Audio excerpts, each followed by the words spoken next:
साल 1958 की एक ठंडी सुबह कैलिफोर्निया के घने जंगल के पास गेराल्ड क्रू नाम का एक बुलडोज़र ऑपरेटर एक सामान्य दिन की शुरुआत कर रहा था। लेकिन उस दिन जो उसने देखा, उसने पूरी दुनिया का ध्यान खींच लिया। मिट्टी में 15 इंच लंबे और असामान्य मोटाई वाले पैरों के निशान। ये निशान इतने बड़े थे और इतने अनोखे थे कि इंसानी या किसी जानवर के पैर से मेल नहीं खाते थे। और यहीं से शुरू हुआ एक ऐसा रहस्य जो दशकों बाद भी हमें सोचने पर मजबूर करता है। क्या बिगफुट सच में है? नमस्कार दोस्तों, आज हम बिगफुट के इस रहस्य पर विस्तार से चर्चा करेंगे। क्या यह सिर्फ एक कहानी है या सचमुच जंगलों में कोई विशालकाय प्राणी घूम रहा है? तो चलिए शुरू करते हैं। बिगफुट की कहानी की शुरुआत 1958 में होती है, जब गेराल्ड क्रू ने ये विशालकाय फुटप्रिंट खोजे। लेकिन जब यह खबर लोकल अखबार तक पहुंची तो इस प्राणी को बिगफुट नाम दिया गया। यह नाम सिर्फ एक स्थानीय घटना तक सीमित नहीं रहा।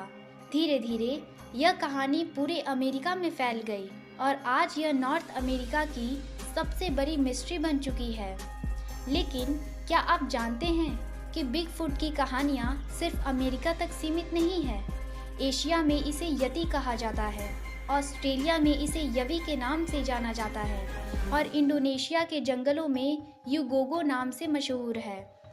इन कहानियों के मुताबिक बिगफुट एक 7 से 10 फीट लंबा प्राणी है, जिसकी स्किन ब्राउन या रेडिश होती है और इसका वज़न 500 से 1000 किलो तक हो सकता है। इसके पैरों के निशान इंसानों जैसे होते हैं, लेकिन इनका आकार 15 से 20 इंच लंबा और चौड़ा होता है। बिगफुट को ढूंढने की सबसे मशहूर जगह कैलिफोर्निया का विलो क्रीक है, जिसे बिगफुट की राजधानी भी कहा जाता है।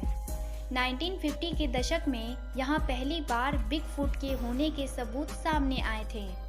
इस छोटे से शहर ने इस रहस्यमयी प्राणी को अपनी पहचान बना लिया है। विलो क्रीक में आपको बिगफुट से जुड़े कई अनुभव मिलते हैं। बिगफुट म्यूजियम, यहाँ बिगफुट से जुड़े पुराने रिकॉर्ड्स, फोटोग्राफ्स और लोकल कहानियों को संग्रहित किया गया है। यहाँ वो जगहें भी दिखाई जाती है जहाँ बिगफुट को देखने के दावे किए गए हैं। बिगफुट टूरिज्म, हर साल हजारों लोग यहाँ आते हैं और यहाँ की दुकानों में बिगफुट के डिज़ाइन वाले कपड़े, किताबें और गिफ्ट्स आइटम मिलते हैं। बिगफुट फेस्टिवल्स, हर साल यहाँ बिगफुट फेस्टिवल आयोजित होता है, जिसमें शोधकर्ता, लोकल लोग और पर्यटक एकत्र होते हैं। यहाँ एक बच्चा जंगल में खो गया था, लेकिन रेस्क्यू टीम ने उसे 3 दिन बाद सुरक्षित पाया। लेकिन उसने जो बताया वह चौंकाने वाला था। उसका कहना था कि एक बड़े बालों वाला प्राणी उसे ठंड से बचाकर सुरक्षित स्थान पर छोड़ आया। अब सवाल उठता है, वह कौन था? 6 रिवर नेशनल फॉरेस्ट को बिगफुट का गढ़ माना जाता है। यहाँ के कई लोग अजीब आवाज़ें सुनने का दावा करते हैं और पैरों पर खरोच और टूटे तनों को बिगफुट की मौजूदगी का प्रमाण मानते हैं। विलो क्रीक ने बिगफुट को केवल लोक कथा से ऊपर उठाकर एक सांस्कृतिक पहचान बना दिया है। बिगफुट पर बहुत बहस हो चुकी है।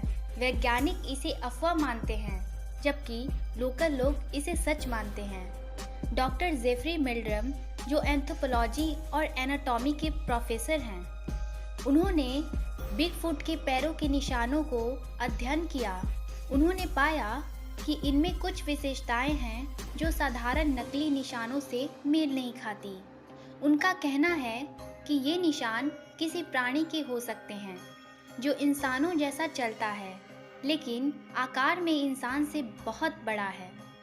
डॉक्टर वुल्फ हेनर, उन्होंने 700 से ज़्यादा बिगफुट के फुटप्रिंट का अध्ययन किया। उनका कहना है कि इन निशानों का आकार और गहराई विशालकाय जीव की ओर इशारा करती है। कुछ शोधकर्ताओं ने जंगलों में मिले बालों के डीएनए टेस्ट किए। इनमें से अधिकतर इंसान या भालू से मेल खाते हैं, लेकिन कुछ सैंपल्स अभी तक किसी ज्ञात प्राणी से मेल नहीं खा सकते। बिगफुट की कहानी विवादों से घिरी हुई है। 1958 में गेराल्ड क्रू द्वारा खोजे गए फुटप्रिंट को बिगफुट का पहला प्रमाण माना गया था, लेकिन 2003 में रिवालिस के परिवार ने दावा किया कि ये निशान मजाक में बनाए गए थे। 2008 में 2 लोगों ने दावा किया कि उन्होंने बिगफुट की लाश खोजी, लेकिन वह लाश एक रबड़ के गोरिल्ला सूट के रूप में सामने आई।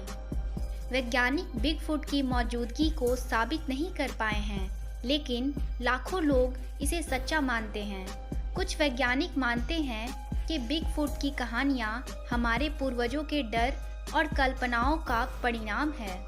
लोकल लोग कहते हैं कि जंगलों में ऐसी चीज़ें हैं जिन्हें विज्ञान अब तक समझ नहीं पाया है।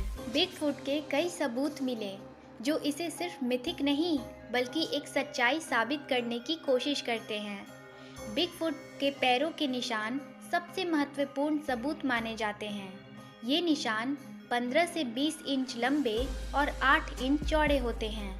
1958 में गेराल्ड क्रू द्वारा खोजे गए निशानों ने बिगफुट को एक वैश्विक पहचान दी। 1970 के दशक में अमेरिका और कनाडा के जंगलों में कई बार वैशाल्यकाय निशान पाए गए जो सामान्य मानव या जानवर के पैरों से मेल नहीं खाते। तो क्या बिगफुट वास्तव में मौजूद है?